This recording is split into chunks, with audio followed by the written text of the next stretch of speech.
Why is limping too often bad in poker? Have you ever wondered why some players choose to limp in poker, and why doing it too often might not be the best strategy? Limping means calling the big blind instead of raising. While it may seem like a harmless move, it can lead to several issues that can hurt your game. First, when you limp, you send a message to other players that you lack confidence in your hand. By just calling the minimum bet, you show passivity.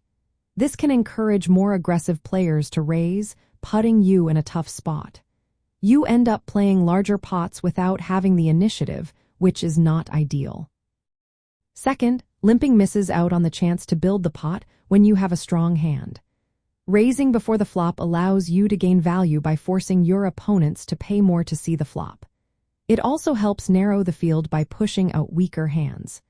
When you limp, you keep the pot small and give opponents cheaper opportunities to see the flop and potentially outdraw you. Third, limping too often limits your control over the betting and the size of the pot. When you raise, you set the tone for the betting round. But when you limp, you let others dictate the action. This loss of control can lead to challenging decisions later in the hand. Fourth, if you frequently limp, your play can become predictable and easy to exploit. Skilled opponents will notice that your limp range is often weak or passive. They may take advantage of this by raising aggressively or isolating you, making it harder for you to win. There are some situations where limping can be used strategically, like when you want to control the pot size with speculative hands or induce raises for a later re-raise. However, these tactics are more advanced and should be used sparingly and thoughtfully.